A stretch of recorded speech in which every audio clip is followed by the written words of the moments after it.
بسم اللہ الرحمن الرحیم یوٹیوب چینل انٹرسٹنگ سٹوری کے معزز ناظرین کو السلام علیکم ورحمۃ اللہ وبرکاتہ۔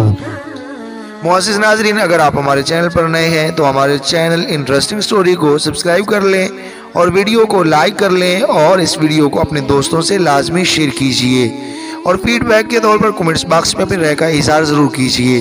تو لیجئے اب بغیر کسی تاخیر کے چلتے ہیں اپنی ویڈیو کی جانب۔ نیو ناول طیب سے بیوی تک کا سفر ایپیسوڈ نمبر 30 جو کہ بہت زیادہ انٹرسٹ ہے۔ اس کے اندر آپ دیکھیں گے کہ تناوش جو ہے وہ اخلاق حسین کی یہ دعوت پہ جائے گی اور وہاں یہ سارے درندے اس کو کیسے یرغمال بناتے ہیں، کیا بیتتی ہے تناوش کے ساتھ اور انہوں نے کیوں اس کو وہاں بلایا تھا، یہ تو آپ کو اس ایپیسوڈ میں ہی پتہ چلے گا۔ آپ چلتے ہیں، آپ کا ٹائم ویسٹ کیے بغیر اپنی ویڈیو کی جانب۔ پاشا دادا سے بات ہوئی تھی، اس کا ووٹ بھی میرے حق میں ہے۔ امتیاز نے چھاتی پھیلائی۔ بخش اسے تنبیہ کرتے ہوئے بولا، اس سے اپنا موازنہ نہ کرو، وہ کبیر دادا کا لاڈلا ہے۔ یار میں نے کبیر دادا کے خلاف تو کوئی بات نہیں کی نا۔ امتیاز نے فوراً صفائی پیش کی۔ باقر نے کہکا لگاتے ہوئے کہا، اگر تمہارے بقول و نمازن کبیر دادا کو اتنی ہی پیاری ہے تو سوچ لو اس کے خلاف کوئی بات سن کر کبیر دادا تمہارا کیا حشر کرے گا۔ میری توبہ یار، آپ لوگ تو میرے پیچھے ہی پڑ گئے ہو۔ امتیاز کانوں کو ہاتھ لگاتے ہوئے اپنے موقف سے ہٹ گیا۔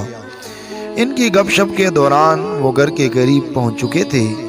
کبیر دادا کی ایک کار کو گیٹ کی طرف مڑتے ہی دیکھ کر امتیاز سے رہا نہ گیا۔ خود دیکھ لو، 1 بجے واپس پہنچ گئے ہیں نا۔ کل بھی تقریباً اسی وقت پہنچے تھے اور اس سے قبل 5 بجے سے پہلے کبھی کوٹھی کا گیٹ نہیں دیکھا تھا۔ آم کھاؤ جگر، پیڑ نہ گنو۔ اگر اس کی وجہ سے جلدی گھر آ جاتے ہو تو اسے دعائیں دو۔ اس نمازن کو ہم جیسے گناہگاروں کی دعا کی کیا حاجت۔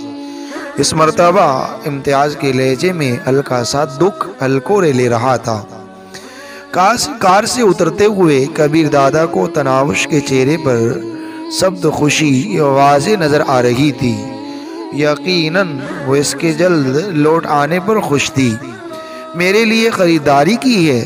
اس کے قریب پہنچنے پر تناوش نے شرارتی لہجے میں پوچھا۔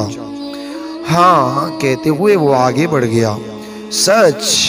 خوشی سے چہکتے ہوئے اس نے عقب ہی سے اس کے ہاتھ سے شاپر جپٹ لیا تھا۔ کمرے میں داخل ہونے تک وہ شاپر سے تہہ شدہ سوٹ نکال کر کھول چکی تھی۔ یہ کیا نظر نہیں آ رہا کیا ہے؟ صوفے پر نشست سنبھالتے ہوئے کبیر دادا نے تیکھے لہجے میں پوچھا۔ تناوش کے حوالے وہ سوٹ کرتے ہوئے اسے اجنبی لڑکی کو سوٹ دینے سے بھی زیادہ خفت ہو رہی تھی۔ کبھی مجھے اس طرح کا لباس پہنتے دیکھا ہے؟ جینز کی تنگ پتلون اور شرٹ کو دیکھتے ہوئے تناوش کا منہ بن گیا تھا۔ مجھے شوق نہیں ہے تمہارے لیے خریداری کرنے کا۔ آج شام کو دعوت تھی، سوچا نیا سوٹ خرید لوں۔ تناوش نے صاف گوئی سے کہا، آپ کی خواہش پر تو نہیں، البتہ حکم پر یہ پہن سکتی ہوں۔ اس نے منہ بناتے ہوئے کہا، رہنے دو، میں فضول باتوں میں اپنا حکم ضائع نہیں کیا کرتا۔ خفا ہو گئے؟ تناوش نے اس کے چہرے پر ناراضگی کے اثرات تلاش کرنے کی ناکام کوشش کی۔ میرا خیال ہے ہمارے درمیان ایسا کوئی رشتہ موجود نہیں ہے جس میں ناراضگی کا پہلو نکل سکے۔ کبیر دادا نے اس کی نازک احساسات پر بہت گہری چوٹ لگائی تھی۔ تناوش کے چہرے پر پھیکی مسکراہٹ نمودار ہوئی۔ آپ صحیح کہہ رہے ہیں، لیکن میں نے ناراضگی کا اس لیے پوچھا ہے کہ جلد بازی میں یہ کہہ گئی کہ آپ کی خواہش پر یہ کپڑے نہیں پہنوں گی۔ مجھ سے غلطی یہ لباس خریدنے میں ہوئی، باقی حقیقت یہ ہے کہ مجھے معلوم نہیں عورتیں کس قسم کا لباس پہننا پسند کرتی ہیں۔ تناوش شوق لہجے میں بولی، باقی عورتوں کو چھوڑیں، میری بات کریں، اور میں جو پسند کرتی ہوں روزانہ وہی تو پہنا ہوتا ہے۔ اس میں نہ جاننے کی ایک کیا معنی ہے؟ کبیر دادا نے بظاہر غصے بھری نگاہ اس کے شوخی برے معصوم چہرے پر ڈالی، مگر منہ سے کچھ کہے بنا اسے گھورنے لگا۔ کھانا کھائیں گے؟ وہ اس کے بوٹ کھولتے ہوئے مستفسر ہوئی۔ کبھی دن کا کھانا اگر کھایا تو نہیں ہے، چلو آج کھا لیتا ہوں۔ اتنے احسان نہ کیا کر رہے ہیں جو اتارے ہی نہ جا سکیں۔ اس کے گھٹنوں پر تھوڑی ٹیکتے ہوئے وہ ممنونیت سے بولی۔ کبیر دادا نے اس کے لہجے میں طنز کی آمیزش تلاش کرنے کی کوشش کی، مگر کامیاب نہ ہو سکا۔ وہ جان چھڑانے کے انداز میں بولا، اچھا اب فضول باتیں چھوڑو اور کھانا لے آؤ۔ وزٹنگ کارڈ تو مل گیا تھا نا؟ تناوش نے معنی خیز لہجے میں پوچھا۔ ہاں، وہ نظریں چرا گیا تھا، میں نے ناشتہ کر لیا تھا۔ نہ جانے وہ اسے مطلع کر رہی تھی یا وعدہ یاد دلا رہی تھی۔ وہ چڑھ کر بولا، بہت بڑا احسان ہے تمہارا، آپ ہر وقت اتنے اکڑے کیوں رہتے ہیں؟ وہ اس کے ساتھ ہی جڑ کر بیٹھ گئی تھی۔ شاید تم کھانا لا رہی تھی؟ اس نے تناوش کی بات کا جواب دینے کی ضرورت محسوس نہیں کی تھی۔ اچھا، شام کو کالج والی یونیفارم پہن لوں؟ وہ برا منع بغیر شروع رہی۔ ان کپڑوں میں تم اتنی بھی اچھی نہیں لگتی ہو کہ ہر وقت پہنے رکھو، اور 3-4 جوڑے سلوا لو۔ اچھا لگنے کی وجہ سے نہیں سلوائے پھر؟ وہ دکھی لہجے میں بولی، غریبوں کی زندگی نظریے ضرورت کے تحت ہی گزرا کرتی ہے، عام کپڑوں کے بغیر تو گزارا ہو جاتا تھا، کالے یونیفارم کے بغیر نہیں۔ اسی وجہ سے میں عام کپڑوں کی جگہ بھی کالے یونیفارم ہی سلوا لیتی تھی، اور اتنے پیسے امی جان کے پاس بھی نہیں ہوتے تھے کہ میری خواہشات پوری کرتی رہتی۔ کبیر دادا کے دل میں ہلکی سی ندامت نمودار ہوئی۔ وہ بات بناتے ہوئے بولا، اگر کپڑے لینے ہیں تو ابھی عظیم کو ساتھ لے جا کر خرید لو، شکریہ۔ وہ اس کے جوتے اٹھا کر ریک کی طرف بڑھ گئی تھی۔ کبیر دادا خاموش بیٹھا اسے گڑتا رہ گیا تھا۔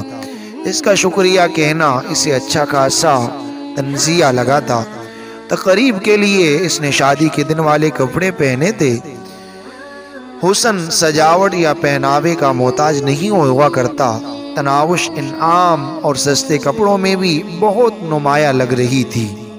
تیار ہو کر وہ کبیر دادا کو مخاطب ہوئی، بتائیں نا کیسی لگ رہی ہوں؟ جیسی ہو ویسی ہی لگو گی۔ کیسی ہوں بلا؟ خاموش رہنا تو اس نے سیکھا ہی نہیں تھا۔ مجھے نہیں پتا، اور نہ اس قسم کے فضول سوال مجھ سے کیا کرو۔ وہ اس کے سراپے سے نگاہیں چرا گیا تھا۔ وہ میں کس سے پوچھوں؟ اس نے شرارت بھرے لہجے میں پوچھا۔ کیا میرا کسی اور سے پوچھنا آپ کو برا نہیں لگے گا؟ اس نے کلائی پر بندھی گھڑی پر نگاہ دوڑاتے ہوئے بہر کی طرف قدم بڑھائے۔ چلو دیر ہو رہی ہے۔ تناوش کے بہت سے سوالوں کی طرح اس سوال کا جواب بھی وہ گول کر گیا تھا۔ وہ ہونٹوں پر مسکراہٹ بکھیرتے ہوئے اس کے پیچھے بڑھ گئی تھی۔ وہ بچپن ہی سے ایسی ہی تھی، بہت زیادہ باتونی، شوخ اور نٹ کھٹ۔ دلاور شیخ کی وجہ سے اس کی ہنسی کہیں غائب ہو گئی تھی، جو دلاور شیخ کی موت کے ساتھ واپس پلٹ آئی تھی۔ کبیر دادا کو چھیڑتے ہوئے اسے اور بھی لطف آتا تھا۔ نہ جانے پہلے ہی دن سے اسے کیوں یقین ہو گیا تھا کہ کبیر دادا اسے پسند کرتا ہے۔ عورتوں کی فطرت اللہ پاک نے ایسی بنائی ہے کہ وہ خود پر پڑنے والی نگاہوں کو فوراً پہچان جاتی ہیں۔ اس کے لیے حرص و ہوس میں ڈوبی نگاہوں اور خلوص بھری نگاہوں میں فرق کرنا کوئی مشکل نہیں تھا۔ دلاور شیخ اور خاور شیخ کی گندی نگاہیں اسے بھولی نہیں تھی۔ اس کے برعکس کبیر دادا نے ابھی تک نہ تو محبت یا چاہت کا اظہار کیا تھا اور نہ اس کی کوئی تعریف کی تھی۔ اس کے باوجود جانے کیوں اسے لگ رہا تھا کہ وہ اس کے لیے بہت عام ہے۔ اس کی طرف سے بیزاری اور کوفت کا مسلسل اظہار بھی تناوش کو مصنوعی لگتا تھا۔ اس کے بار بار یہ کہنے پر کہ وہ جلد ہی سے طلاق دے کر گھر بھیج دے گا، تناوش کو یوں لگتا جیسے وہ خود کو یقین دلا رہا ہو کہ وہ اسے چھوڑ دے گا۔ اس کی انہی کیفیات سے جرت پا کر تناوش اس حد تک اتر آئی تھی کہ شراب کی الماری کو بھی تالا کر کے اس پر اپنی ہمت جتانا شروع کر دی تھی۔ مگر اس سب کے باوجود یہ خوف اور اندیشہ اس کے دل میں پہلے دن سے موجود تھا کہ کبیر دادا کی پسند پر کسی بھی وقت اس کی لاابالی فطرت اور ایک گینگ کے سربراہ ہونے کا زعم حاوی ہو سکتا تھا۔ ڈرائنگ روم کے دروازے کے قریب پہنچتے ہوئے اچانک اسے اپنا موبائل فون یاد آیا جو وہ تپائی پر بھول کر آیا تھا۔ تم جاؤ، میں 1 منٹ میں آیا، بجائے تناوش کو بتانے کے وہ خود کمرے کی طرف بڑھ گیا تھا۔ وہ سر ہلاتی ہوئی آگے بڑھ گئی۔ کبیر دادا کا اس کو کوئی کام خود سے نہ بتانا بھی یہ ظاہر کرتا تھا کہ وہ اس سے پہلو تہی کی کوشش میں مصروف ہے۔ محافظ اور ڈرائیور تیار کھڑے تھے۔ کبیر دادا کے موبائل فون اٹھا کر دروازے تک پہنچنے تک تناوش کار کے قریب پہنچ چکی تھی۔ السلام علیکم بیگم صاحب۔ عظیم نے فوراً مؤدبانہ انداز میں اس کے لیے اکوی نشست کا دروازہ کھول دیا تھا۔ مجھے بیگم صاحبہ نہیں دادی کہا کرو۔ اس کے قریب رکتے ہوئے وہ بظاہر سنجیدہ لہجے میں بولی تھی۔ دادی؟ عظیم اکلا گیا تھا۔ ہاں، وہ اطمینان بھرے لہجے میں بولی، کبیر کو دادا کہتے ہو تو اس لحاظ سے میں تمہاری دادی ہوئی نا۔ کبیر دادا کے کانوں تک بھی یہ بات پہنچ چکی تھی۔ بے ساختہ امڑ پڑنے والے کہکے کو روکنے کے لیے وہ ایک دم مڑ کر پردے کی اوٹ میں ہو گیا تھا۔ تناوش دادی تصور کی سکرین پر اسے اپنے آدمی کہتے ہوئے سنائی دیے۔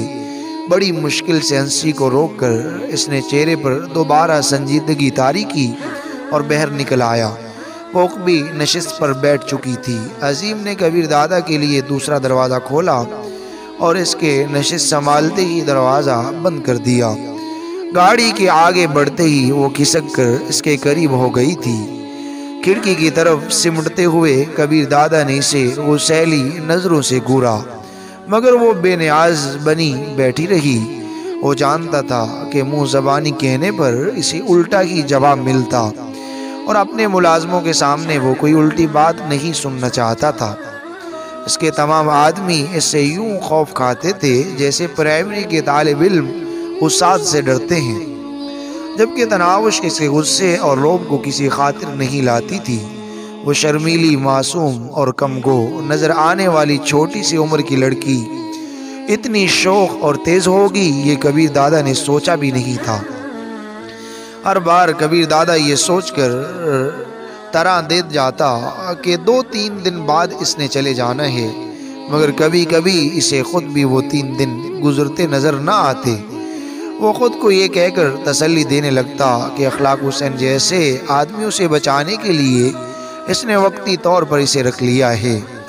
اخلاق حسین کی کوٹھی کی دیوار کے ساتھ کافی گاڑیاں ایک ترتیب کے ساتھ پارک تھی، لیکن اس کی گاڑی سیدھا گیٹ پر جا کر رکی تھی۔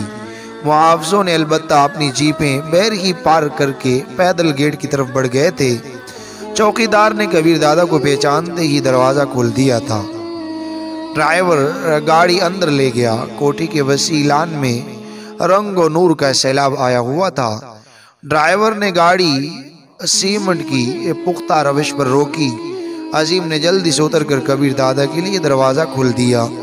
تناوش عظیم کا انتظار کرنے کے بجائے خود دروازہ کھول کر نیچے اتر گئی۔ ان کے اترتے ہی ڈرائیور گاڑی کو گیراج کی طرف لے گیا۔ ان کی گاڑی کو دیکھتے ہی اخلاق حسین خوش آمدید کہنے کے لیے ان کی طرف آ گیا تھا۔ کبیر دادا سے مصافحہ کر کے اس نے گہری نگاہ تناوش پر ڈالتے ہوئے کہا، تشریف آوری کے لیے شکریہ بھابھی۔ اس کے ساتھ ہی اس نے ہاتھ سے انہیں ترتیب سے لگے ہوئے صوفوں کی طرف بڑھنے کا اشارہ کیا۔ تناوش کا ایسی تقریب میں شرکت کا پہلا موقع تھا۔ اس سے پہلے وہ محلے کی شادیوں وغیرہ میں تو شامل ہو چکی تھی، مگر ان تقاریب اور حالیہ تقاریب میں زمین و آسمان کا فرق نظر آ رہا تھا۔ تقاریب کو دولت ہی سے 4 چاند لگائے جا سکتے ہیں، اور اخلاق حسین شاہ کے پاس دولت کی کون سی کمی تھی۔ تناوش ہلکی سی نروس ہوئی، مگر پھر اپنے ساتھ قدم ملا کر چلتے ہوئے کبیر دادا کو دیکھتے ہی اس کے دل سے تمام خوف اور ڈر بھاگ چکا تھا۔ وہ پراعتماد انداز میں صوفوں کے قریب پہنچی۔ وہاں اونچی سوسائٹی سے تعلق رکھنے والے مرد و زن اعلیٰ پہناؤ میں برجمان تھے۔ عورتوں نے خوب میک اپ تھوپا ہوا تھا۔ ان کے چمکتے دمکتے لباس کے مقابلے میں تناوش کا سستا اور عام سا لباس تضحیک اور استہزاء کا نمونہ ہی تھا۔ وہ چہرے پر خود اعتمادی پیدا کیے کبیر دادا کے ساتھ بیٹھ گئی۔ زیادہ تر حاضرین کی نگاہیں تناوش کے چہرے کا طواف کر رہی تھی، اور اس کی وجہ کبیر دادا کی اس سے شادی کا معاملہ تھا۔ کافی لوگ اس لڑکی کو دیکھنے کے خواہاں تھے جس نے کبیر دادا جیسے اکڑ کو اپنے بس میں کر لیا تھا۔ کچھ عورتیں دبی زبان میں ہنستے ہوئے اس کے لباس اور سر سے لپٹے دوپٹے کا مذاق اڑانے لگی۔ پاشا اپنے ساتھ بیٹھے کاشف راجپوت کو مخاطب ہوا۔ کاشف دادا، اتنی معصوم اور پاکیزہ صورت لڑکی سے جان چھڑانا آسان کام نہیں ہے۔ کاشف نے منہ بناتے ہوئے کہا، یوں بدفعل تو منہ سے نہ نکالو یار۔ اسی وقت نوشاد افریدی نے اخلاق حسین کے کان میں سرگوشی کی، شاہ جی اس خبیث کا باولا پن سمجھ میں آ رہا ہے۔ اخلاق حسین نے بھی اسی کی طرح سرگوشی کی، کہا تھا نا لاکھوں کروڑوں میں ایک ہے، یقین کرو ہنستی ہے تو انسان کو کچھ ہونے لگتا ہے۔ نوشاد افریدی نادیدے پن سے ہونٹوں پر زبان پھیرتا ہوا بولا، اب تو اس بلبل کو حاصل کرنے کا ارادہ مزید پختہ ہو گیا ہے، مگر اس خبیث دیو سے نپٹے بغیر تو یہ بلبل ہاتھ آنے والی نہیں۔ اخلاق حسین کے لہجے میں کبیر دادا کے لیے نفرت ہی نفرت ابل رہی تھی۔ نوشاد افریدی بے پرواہی سے بولا، اس کا حل میں نے سوچ لیا ہے۔ کون سا حل؟ اخلاق حسین مستفسر ہوا۔ نوشاد جوہلاتے ہوئے بولا، وہی یار تمہیں 10 دفعہ تو بتا چکا ہوں۔ اس کی پرہوس نگاہیں ابھی تک تناوش کے ملیحی چہرے پر گڑی تھی۔ ناظرین، یہ ناول ابھی تک جاری ہے۔ آپ دیکھ رہے ہیں کیسے یہ درندہ صفت گینگسٹر کیسے تناوش کو ہوس بری نظروں سے دیکھ رہے ہیں۔ اب انہوں نے کس پلان کے تحت اس تناوش کو اس پروگرام میں بلایا ہے، یہ کیا کرنا چاہتے ہیں؟ آیا اکیلا کبیر دادا تناوش کی عزت کو بچا پائے گا، یا پھر ان درندوں کے ساتھ مل کر خود بھی اسے ہوس کا نشانہ یہی بھرے مجمع میں بنائے گا؟ کیا ہوگا اس مظلوم اور معصوم تناوش کے ساتھ جسے ان آنے والے حالات کا اندازہ تک نہیں ہے؟ یہ تو آپ کو پتہ چلے گا نیکسٹ ایپیسوڈ میں۔ میں امید کرتا ہوں کہ آپ کو یہ ناول بہت زیادہ پسند آیا ہوگا۔ اگر آپ یہ چاہتے ہیں کہ نیکسٹ ایپیسوڈ جلد اپلوڈ کیا ہے تو پلیز اگر آپ ہمارے چینل پر نئے ہیں تو اس کو سبسکرائب کر لیجئے، ویڈیو کو لائک اور شیئر کیجئے، کمنٹس باکس میں اپنی رائے کا اظہار ضرور کیجئے۔ اب ہمیں اجازت دیجئے، نیکسٹ ایپیسوڈ تک اللہ حافظ۔ آپ کا اپنا چینل انٹرسٹنگ سٹوری۔ جزاکم اللہ خیر۔